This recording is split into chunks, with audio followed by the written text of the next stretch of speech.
கட்சி உரிமை கோரல் பிரச்சினை எழும்புவதற்கு முன்பாகவே கிடைத்த ஆவணங்களின் அடிப்படையில் முடிவு செய்யப்பட்டதாக தேர்தல் ஆணையமானது விளக்கம் அளித்துள்ளது. பாமக விஷயத்தில் முடிவெடுத்துள்ளது பற்றி தேர்தல் ஆணையமானது டெல்லி உயர்நீதிமன்றத்தில் விளக்கம் அளித்துள்ளது.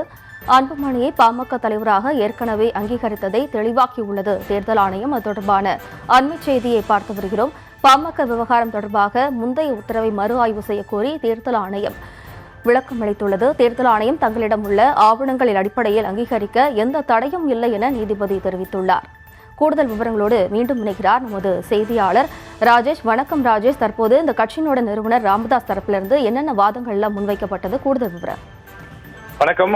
டாக்டர் ராமதாஸை பொறுத்தவரையிலே அவர்கள் தரப்பில் வைக்கப்பட்ட வாதம் என்னவென்று சொன்னால், இந்த கட்சியினுடைய நிறுவனராக நான் தான் இருக்கிறேன், இந்த கட்சியை உருவாக்கியவன் நான் தான், அதனால் இந்த கட்சியில் முழு அதிகாரமும் எனக்குத்தான் இருக்கிறது. எனவே அன்புமணியை நான் கட்சியிலிருந்து நீக்கிவிட்டேன், இந்த கட்சியினுடைய தலைவராக நானே இருக்க போகின்றேன். எனவே வரக்கூடிய சட்டமன்ற தேர்தலில் ஏ ஃபார்ம் பி ஃபார்ம் உள்ளிட்டவற்றில் கையொப்பமிடக்கூடிய அதிகாரம், பாமக சார்பில் போட்டியிடக்கூடிய வேட்பாளர்களை அறிவிக்கக்கூடிய அதிகாரம் ஆகியவற்றை என்னிடமே கொடுக்க வேண்டும் என்று தேர்தல் ஆணையத்திடம் அவர் முறையிட்டிருந்தார். ஆனால் தேர்தல் ஆணையத்தை பொறுத்தவரையிலே அவர்கள் கட்சியினுடைய அந்த அடிப்படை விதிகள் ஆகியவற்றின் அடிப்படையில தான் முடிவெடுப்பார்கள். அதே போல பொதுக்குழுவிலே நிறைவேற்றப்படக்கூடிய தீர்மானங்கள் ஆகியவற்றினுடைய அடிப்படையில் தான் முடிவெடுப்பார்கள். எனவே பாமகவினுடைய அந்த தலைவராக கடந்த ஆண்டு ஆகஸ்ட் மாதம் ஒரு சிறப்பு பொதுக்குழு கூட்டப்பட்டு அன்புமணி தான் பாமகவினுடைய தலைவர் என்று தேர்வு செய்யப்பட்டு அன்புமணி தேர்தல் ஆணையத்திலே உரிய ஆவணங்களை சமர்ப்பித்திருந்தார். காரணம், பாமகவினுடைய இந்த பிரச்சனை எழுந்தால் அதில் முக்கிய நிர்வாகிகள் யார் பக்கம் நிற்கிறார்கள் என்று பார்க்கப்படும். அதுதான் கட்சியினுடைய சட்ட விதியாக இருக்கிறது. அதன்படி அக்கட்சியினுடைய பொருளாளர் திலகபாமா, அதே போல கட்சியினுடைய பொதுச் செயலாளர் வடிவேல் ராவணன் ஆகியோர் அன்புமணியை ஆதரிக்கிறார்கள். டாக்டர் ராமதாஸ் தரப்பை பொறுத்தவரையிலே 2 சட்டமன்ற உறுப்பினர்கள் மட்டும்தான் அவர் பின்னால் இருக்கிறார்கள். அதாவது சேலம் அருள் மற்றும் ஜி.கே. மணி ஆகிய 2 பேர் மட்டும்தான் இருக்கிறார்கள். அவர்கள் இருவரும் கூட தற்போது பாமகவிலிருந்து நீக்கப்பட்டிருக்கிறார்கள்.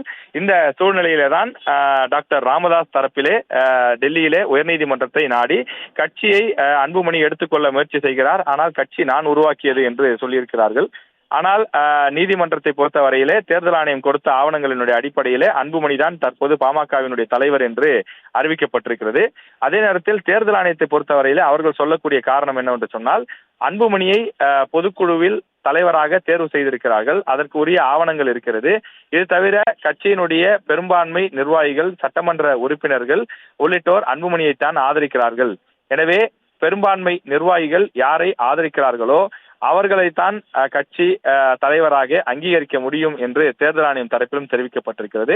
இதற்கு முன்பு பல்வேறு மாநிலங்களிலும் கூட இது போன்று பிரச்சனை எழுந்திருக்கின்றது. தந்தை மகன் இடையே பிரச்சனை, அதே போல உறவினர்களுக்குள், ஒரே குடும்பத்தை சார்ந்தவர்களுக்குள் பிரச்சனை என்று வந்திருக்கின்றது.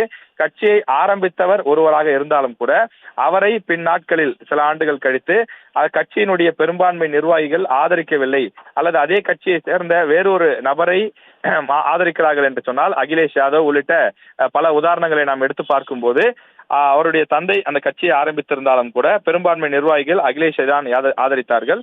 எனவே அந்த நேரத்திலே அவர்தான் அந்த கட்சியினுடைய தலைவராக செயல்படக்கூடிய. முன்பு ஒரு தீர்ப்பு ஒன்று கொடுக்கப்பட்டது. அந்த தீர்ப்பிலே திருப்தி இல்லை என்று மேல்முறையீடும் கூட செய்யப்பட்டது. அதன் பிறகு டாக்டர் ராமதாஸ் தரப்பிலே சென்னை உரிமையியல் நீதிமன்றத்தையும் நாடி இருக்கின்றார்கள்.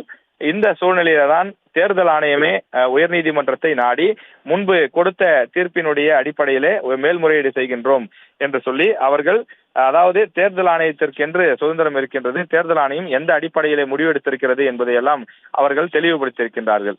எனவே அவர்கள் தெளிவுபடுத்திய அந்த விவகாரங்களை பொறுத்தவரையிலே என்ன சொல்லியிருக்கிறார்கள் என்றால், நாங்கள் இந்த பிரச்சனை, அதாவது தந்தை மகன் பிரச்சனை எழுவதற்கு முன்பு என்ன ஆவணங்கள் கொடுக்கப்பட்டதோ அந்த ஆவணங்களின் அடிப்படையில தான் நாங்கள் முடிவெடுத்திருக்கிறோம். எனவே அந்த முடிவுகளின் அடிப்படையிலே பொதுக்குழுவில் எடுக்கப்பட்ட அந்த தீர்மானம் மற்றும் பொதுக்குழுவினுடைய நகல்கள் ஆகியவற்றை பார்க்கும்போது அக்கட்சியினுடைய தலைவராக அன்புமணி தான் நீடிப்பார். எனவே அவரை தேர்தல் ஆணையம் தலைவராக அங்கீகரிக்கிறது என்று குறிப்பிட்டிருக்கிறார்கள். அதே போல அன்புமணி தரப்பினர் ஏற்கனவே தேர்தல் ஆணையத்தை தொடர்பு கொண்டு தமிழ்நாடு, பாண்டிச்சேரி போன்ற மாநிலங்களிலே போட்டியிடுவதற்கு மாம்பழம் சின்னத்தை எங்களுக்கு ஒதுக்க வேண்டும் என்று முன்கூட்டியே கேட்டும் பெற்றிருக்கிறார்கள். அதன் காரணமாக வரக்கூடிய சட்டமன்ற தேர்தலில் பாமக சார்பில் போட்டியிடக்கூடிய வேட்பாளர்களுக்கு மாம்பழம் சின்னத்திலேயே அவர்கள் போட்டியிடலாம், அதற்கான எந்த தடையும் இல்லை என்றும் தெரிவிக்கப்பட்டிருக்கிறது. எனவே அதிமுக கூட்டணியில் இடம்பெற்றிருக்கக்கூடிய பாட்டாளி மக்கள் கட்சி அன்புமணி யாரை வேட்பாளராக நிறுத்துகிறாரோ அவர்கள் மாம்பழம் சின்னத்திலே போட்டியிடுவார்கள்.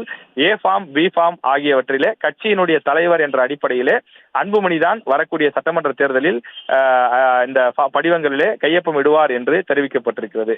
அதே நேரத்தில் டாக்டர் ராமதாஸ் தரப்பினரை பொறுத்தவரையிலே அவர்கள் 3 முக்கிய நபர்களுக்கு சீட்டுக்கள் வேண்டும் என்று தொடர்ந்து பல்வேறு கூட்டணி கட்சியினரிடம் பேசி வருவதாக தகவல் இருக்கின்றது. ஏற்கனவே திமுக கூட்டணியில் கூட அவர்கள் பேசி வருவதாக தகவல் இருக்கிறது. இது அரசியல் ரீதியாக ஒரு புறம் இருந்தாலும் கூட வரக்கூடிய சட்டமன்ற தேர்தலில் மாம்பழம் சின்னம் 2 தரப்பில் யாருக்கு கிடைக்கும் அல்லது சின்னம் முடக்கப்படுமா, இப்படியெல்லாம் பொதுவெளியிலே கேள்விகள் இருந்து வந்தது. இந்த சூழ்நிலையே தான் அது போன்ற கேள்விகளுக்கு எந்த விதமான பதிலும் கிடையாது. மாம்பழம் சின்னம் என்பது பாமகவிற்கு தான். பாமகவினுடைய தலைவர் என்பவர் தற்போது அன்புமணி தான் என்று டெல்லி உயர்நீதிமன்றம் மீண்டும் ஒரு முறை தன்னுடைய தீர்ப்பின் மூலமாக தெளிவுபடுத்தியுள்ளது.